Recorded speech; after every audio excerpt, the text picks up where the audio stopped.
दस्तगीर, तू ही दस्तगीर, तू ही दस्तगीर, तू ही दस्तगीर, धर्मांधगा, तू ही कारसाज, तू ही कारसाज बेचारगा, शहनशाह बख्शिंदी बेनियाज, ज़मीनो ज़मारा, तू ही कारसाज, तू ही कारसाज। और सतगुरु सजदा करिए, प्रणाम करिए, नमस्कार करिए, सत श्री अकाल करिए, फतेह बुलाए, दूजा जगह बुलाए। वाहिगुरु जी का खालसा, वाहिगुरु जी की फतेह। समा बहुत हो रहा मेरे प्यारे गुरु फरीद ने रब्बी रूप छोटा मेरा पोतरा मेरी धीरा ने पोस्ट जी ते इलाही पंथ इलाही तरीके नाल सब सुनाया जोड़िया। असी इस परिवार के कोटान को शुक्रगुजार हां। इस परिवार के लिए सतगुरु को मंगते, सतगुरु इस परिवार को इस तरह ही चढ़ती कर रखी, गुरु पंथ की गुरु ग्रंथ की इस तरह ही इस सेवा करती रहे। सो पिछली बारी में गलती थी, कादरी है खान गुरु गोबिंद सिंह बेकसा का यार गुरु गोबिंद सिंह बेकसा का यार जो क्या गया, कादरी हरकार जो गया। आज मैं दो बातें गुरदियां भाई गुरदास निमरता राज की है, दौलत की है, चौधरपुणा की है, भुख की है, उसका कंपैरिजन करांगा मैं। भाई गुरदास कहते कि सिख कैसा हो, इसका सुभाव कैसा हो, इसका बोल बानी, इसका बैठना, इसका पहनाना, इसका खाना, इसका विचरना कैसा हो, मेरा सिख कैसा हो। पग बन के दूसरा तो डिफरेंट हो गए, दस्तार से जाके मैं कहता था कई बार इन पगड़ी नहीं दस्तार कहने नहीं, ये संदे नाल रहती, ये संदे नाल जाएगी। सिख कैसा हो, वो कहते सिख का स्वभाव पानी वर्गा हो, ये गुस्सा आ भी गया चल जाए कैरी ना। धरती पैरा हेठ है, भाई गुरदास धरती पैरा हेठ है, धरती हेठ बसंदा पानी। साडे पैरां थले जमीन है ते जमीन थले पानी, ते पानी साडी जरूरत है हर बंदे दी, हर जीव दी, हर प्राणी दी। धरती पैरां हेठ है, धरती हेठ बसंदा पानी, पानी चले न्याण। कभी देखो पानी खुदों में छाल मार के थले बहना सीखा, पहाड़ा से जाओ तो कभी पानी ऊपर चढ़ा नजर नहीं आया। मेरे सिख का स्वभाव पानी वर्गा ठंडा, जड़ा पीवे ते ओ जीवे ते दुआवां देवे। मेरे सिख को कोई मिले गुरु ने कहता वो कहता सिख मिला सी, क्या बताया। आज देख लो दुनिया के चंगा हो रही ने, रशिया जखन उसे सिख लंगर लगा रहे हैं, सीरिया और साडे मुस्लिम भरा शिया ते सुन्नी लड़ रहे हैं, लंगर कौन लगा रहा खालसा है पमाच इंद्र गुरु की वो वीर बिना लंगर है हिंदी दुनिया तक नहीं मुकना ना, इन मुकान वाले मुक जाएंगे। मेरे गुरु नानक का लंगर बड़ा मुकान की कोशिश करेंगे या खरीदने की कोशिश करेंगे और मुक जाएंगे। धरती पैरा हेठ है, धरती हेठ बसंदा पानी, पानी चले न्याण नूं गुर सखी दी एहो निशान। मेरा सिख दा स्वभाव ठंडे पानी वर्गा होवे। हाँ प्रोफेसर दर्शन की गल गई सी कोई जो पानी के थले कोई अग ला दे ना वो भाप करके उठा सिखां दे वकार नूं, सिखां दे ककार नूं जेड़ा छेड़न की कोशिश करेगा। इन्हां गुरुद्वारियां ते कोई इहो जिहियां कलयुगी रूहां चल रही ने, सरकारां चल रही ने, कब्जे हो रहे ने। सिक्खी खोलो, गुरुद्वारे खोलो, धर्म खोलो, कुर्बानियां खोलो, ये सब तो रात कैसा हो गई। महाराज जी सिंह नूं राज मिलिया, मन विच एक श्रद्धा आई कि जिस गुरु नानक की दौलत में राज मिलिया उस गुरु नानक नूं मैं लेना चाहना है।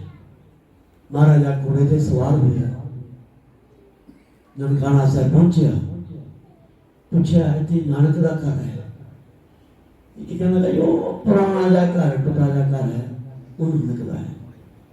उठे पहुंचे, गति सिंह सी, प्रकाश सी,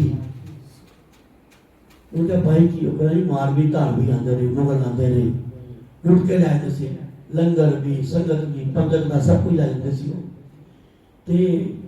ਸਾਹਿਬ ਸ੍ਰੀ ਗੁਰੂ ਗ੍ਰੰਥ ਸਾਹਿਬ ਨੂੰ ਜਦੋਂ ਧਾਰਮਿਕ ਜਾਣਾ ਤੇ मैं खूह च उतर जाना सिर ते रख के, जो धार्मिक चल जाना महाराज की बेदबी ना हो। मैं कई 2-3 दिन गुरु की कृपा से मैं 72 घंटे खूह च ही खड़ा रहा, इधर महाराज की सवारी की बेदबी ना हो। महाराज पपा मार के होया, चिक्का मार के होया, जमीन दे बैठ गया महाराज। सिखा का राज हो गए, गुरु नानक दा घर हो गए।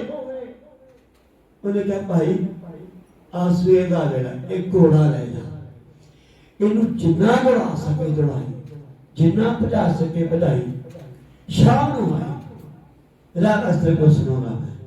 ये जिन्ने पिंड ने जिन्नी जमीन है ये मेरे गुरु नानक के नाम की गल है। अज भी नानकाना साहब के नाम से 70 पिंड ने जिन्होंने लैके हुण भी गल चल रही है। भट्टी परिवार ने दावा किया है ये साडे बुजुर्गों ने दिते हुए सी। खैर टॉपिक है कभी डिस्कस करांगे। उन्हें महाराज ने वो कर मत्था टेकिया, वापस आया, राज मिल गया। पता लगा कि पहाड़ी राजे बहुत तंग करते हैं। महाराज ने अरदास की चलो भी पहाड़ी राजे को सीधा करिए, इन्होंने खालसा राज शामिल करिए। महाराज अमृतसर निकले ने, लाहौर तो अमृतसर आए ने, फौजा नाल है, लश्कर नाल है। दासपुर गया अमृतसर के नेड़े बाबा दीप सिंह का जगह है, उत्थे महापुरुष सेवा करते सी। शाम हो गई, उत्थे इन्होंने अपना डेरा जमा लिया। 400 घोड़सवार सी, 2-2.5 की फौज सी, दस पानी नाल सी। मत्था टेकिया, शाम का पाठ सुनिया। भाई साहब को कहने लगे ये भाई साहब जी अरदास करो, असि हुशियारपुर के उपरले इलाके, जम्मू के इलाके, ये पहाड़ के इलाके, पता नहीं कैसे गुरु नानक साहब सुंदरनगर भी गए सन, वो नाल ही है कितने पहाड़ी राजा ने महाराज ने सीधे किया। जहां उत्थे खड़े सी तो वो जगह ते रंजीत सिंह ने कहा कि भाई साहब अरदास करो, ग्रंथी सिंह अरदास करो, असीं जंग ते जा रहे हैं, खालसा हार के ना वापस आए। बिरती कदे ना हो गई चंकीर का अपने बच्चों, अपने दोस्तों, अपने यारों एक गस करो, निकलते अरदास करो, बढ़ते अरदास करो, किते जाते अरदास करो। अरदास जिन बंदे की जिंदगी का हिस्सा बन गई और दुनिया की कोई ताकत नहीं हरा सकती। तो अरदास की थी, खालसा जा रहा है, सच्चे पातशाह जी खालसा राज वाधा हो गए। रंजीत सिंह जंग लड़न जा रहे हैं। रंजीत सिंह 7 दिन की जंग लड़न तो बाद उन्होंने जम्मू के हुशियारपुर के ऊपर हिस्से पहाड़ी राजा से कब्जा कर लिया। खालसा का निशान खालसा का चुकाजू लिया। महाराज वापस आए, उसी जगह से डेरा फिर लगाया। ग्रंथी सिंह भी वही सब, भाई साहब रंजीत सिंह भी वही सब। अज असी ग्रंथी चलकने पेड़ है, जब गुरु ने कहा पेड़ नहीं इतने वजीर, ये वजीर है गुरु घर का। मैं अक्सर कहना ग्रंथी सिंह ना क्या करो, गुरु घर के वजीर क्या करो, गुरु घर के कीर्तियां ना क्या करो। रब्बी पानी दे बादशाह, रब्बी पानी दे महाराज बादशाह बनाया। कीर्तनी बादशाह कीर्तन नाम और खीरा। तो अरदास फिर हुई। अरदास तो बाद भाई रंजीत सिंह महाराज जी सिंह कह लगे खालसा जी ਅਸੀਂ जंग लड़ेंगे जी जित के आए, तुसी हुण अरदास की है ते मंगो की मंगदे हो। और वजीर ने की किया, रबी उस कहने खाने जब तू आया सी तेन महाराज रंजीत सिंह ने कह के मैं कह मेरा राजा सिखा का राजा रंजीत सिंह जंग लड़न जा रहा है, जित के आ गया। तो गुरूर से बोले तेरे गुरूर का जवाब तेन मिलेगा। कानिया कल तू भिखारी बन के आया सी, मैं जंग लड़न जा रहा, कृपा करो बादशाह, कृपा करो, रहमत करो। कल का बादशाह, कल का फकीर भिखारी, आज तू बादशाह बन के मैं गुरु घर से आना ही इतने भिखारी बन के हम भीखम भिखारी तेरे, तू सर्व कला का ज्ञाता माधो हम ऐसे की हर सिख को मिलो। अपने तो दूसरे मैं अपने बेटा तू क्या जिंदगी से बड़े बनना या तो two things don't think in life जरा बंदा तेरे सामने खड़ा हो कभी छोटा ना मिले बड़ा बनना बड़ा नहीं करना अपने आप को बड़ा होएगा तो मैं भी छोटा कर दे बी ब्रेव बी बोल्ड तो रंजीत सिंह पहले माफी मांग आई के राजे का इतना छोटा थानेदार भी आज मान नहीं है ये तो भाषण बहुत उगली गल यही गल मैं मैं समाप्ति करांगा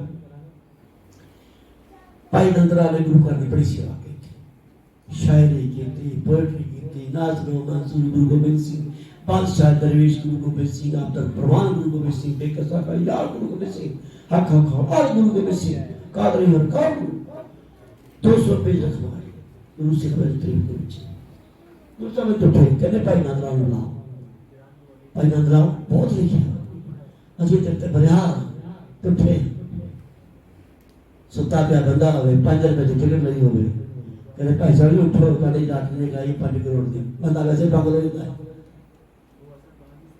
भाई नंदराव ने बुलाया भाई नंदराव मंगो की मंगते हो भाई साहब रो गए टैब गुरु साहब ने पैर धर कहने बादशाह मैंने काबल ही नहीं सी तुझे को इन्हों ही काबल कर दिता कि मंगो जदों मेरा मन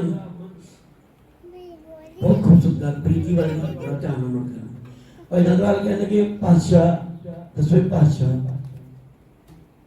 सरदार जी जदों मेरा मंग मंगा ना भरया सी तुसी आए नहीं जदों मेरा मंग मंगा ना भरया सी तुसी आए नहीं ਜਦੋਂ ਤੁਹਾਡੇ ਦਰਸ਼ਨ ਕਰਕੇ ਦਿਦਾਰੇ ਕਰਕੇ ਤੁਹਾਡੇ ਲਿਖ ਕੇ मेरी पैंदी शाही होर गुड़ी हो गई मेरी कलम होर लिखी हो गई हुण तुसीं आवाज मार दी हुण मेरे मन च मंगा ही नहीं वो कहते नहीं नंदरा असीं कहते जरूर मां असीं उठे ते मंगया की है हवाई बंदगी आबर दर वजूद मां बादशाह मेरी तमन्ना फिर पूरी कर दे तेरे दर अगे तेरे घर अगे तेरे पैरों च बैठ के हवाई बंदगी आबर दर वजूद बना वजूद की हाजरी इस फारसी लफ्ज पंजाबी च भी कहने उर्दू च भी कहने वजूद कई सारिया भाषावां कई वर्ड साडे फारसी में मिलते हवाई बंदगी आबर दर वजूद मरा वगरना शौक चुने दुनिया ने शौक ही मारे शौक ही मारे तोड़े दर्शन दिदारे करके उन शौक ही कोई नहीं हवाई बंदगी आवर दर वजूद मरा वगर ना शाम की आमदन नाबूद मरा सो इना कहता है आखिर में असी भागा वाले हैं सतगुरु ने तख्त के ऊपर बैठा लिया जो तख्त लायक हुई भाई साहब भगत सिंह बड़े